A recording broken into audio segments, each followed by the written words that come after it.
कभी सोचा है कि सरकार जो खरबों रुपए खर्च करती है उस पर नजर कौन रखता है? आखिर कोई तो होगा जो हिसाब किताब देखता होगा। जी हाँ, बिल्कुल है। और आज हम उसी प्रहरी, उसी गार्डियन के बारे में बात करने वाले हैं, भारत के नियंत्रक एवं महालेखा परीक्षक यानी सीएजी। और हाँ, अगर आप किसी भी कॉम्पिटिटिव एग्जाम की तैयारी कर रहे हैं ना, तो समझ लीजिए ये टॉपिक आपके लिए सुपर इंपॉर्टेंट है।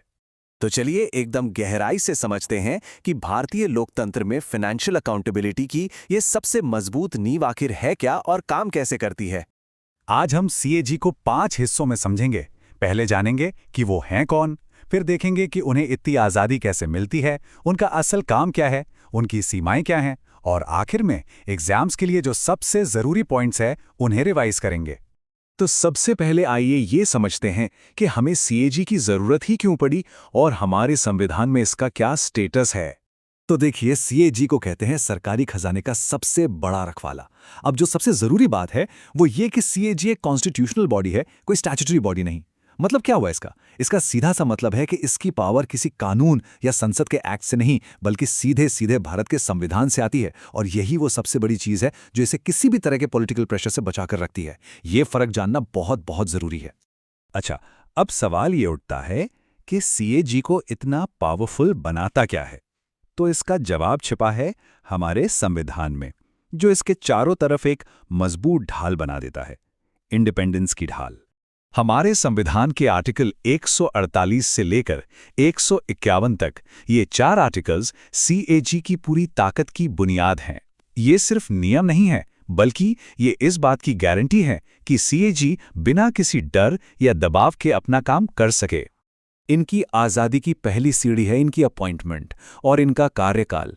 इन्हें राष्ट्रपति नियुक्त करते हैं और एक बार नियुक्त होने के बाद इनका टर्म 6 साल या 65 साल की उम्र तक, जो भी पहले हो, पूरी तरह से फिक्स रहता है।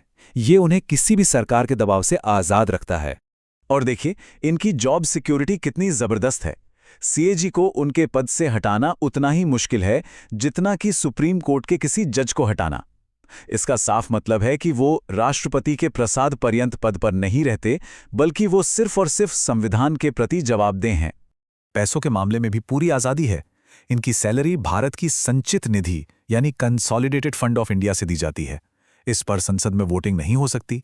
ये इसलिए किया गया है ताकि कोई भी सरकार इनकी सैलरी कम करने की धमकी देकर इन पर दबाव न बना सके। तो अब जब हमने इनकी आज़ादी को समझ लिया है, तो चलिए अब देखते हैं कि सीएजी असल में करते क्या हैं। मतलब इनके काम और शक्तियां प्रैक्टिकली कैसे काम करती हैं। देखिए, सीएजी का काम सिर्फ ये देखना नहीं है कि पैसा खर्च हुआ या नहीं। वो ये देखते हैं कि पैसा कैसे खर्च हुआ। इसके लिए वो 4 तरह के ऑडिट करते हैं। वो चेक करते हैं कि क्या खर्च कानूनी तौर पे सही था, क्या नियमों का पालन हुआ, और क्या जिस काम के लिए पैसा दिया गया था वो पूरा हुआ भी या नहीं। बल्कि वो ये भी सवाल कर सकते हैं कि क्या कोई खर्च समझदारी से किया गया था।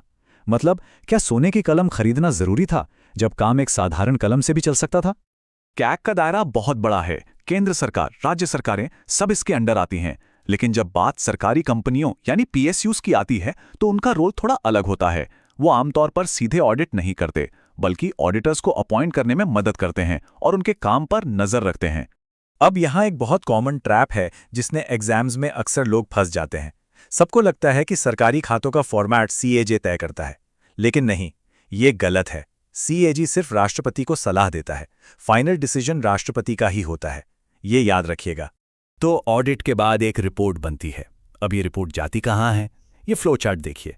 सीएजी अपनी रिपोर्ट राष्ट्रपति या गवर्नर को देते हैं। फिर वो इसे संसद या राज्य विधानसभा के सामने रखवाते हैं। और संसद में रिपोर्ट आने के बाद असली काम शुरू होता है लोक लेखा समिति यानी पीएसी का। यहां पर सीएजी एक दोस्त, फिलॉसफर और गाइड की भूमिका निभाता है। वो पीएसी को रिपोर्ट के टेक्निकल पॉइंट समझने में मदद करते हैं। ये जो जुगलबंदी है ना सीएजी और पीएसी की, यही फाइनेंशियल अकाउंटेबिलिटी की जान है। अच्छा, इतनी सारी शक्तियों के बावजूद सीएजी की कुछ सीमाएं भी हैं। तो एक बैलेंस्ड व्यू के लिए हमें उन लिमिटेशंस को भी समझना बहुत जरूरी है। देखिए, सीधी सी बात है, सीएजी एक ऑडिटर है, कोई पुलिस या जज नहीं। उनका काम एक डॉक्टर की तरह है, जो बीमारी का पता लगाता है लेकिन खुद इलाज नहीं करता। मतलब वो खर्च होने के बाद जांच करते हैं, उसे रोक नहीं सकते।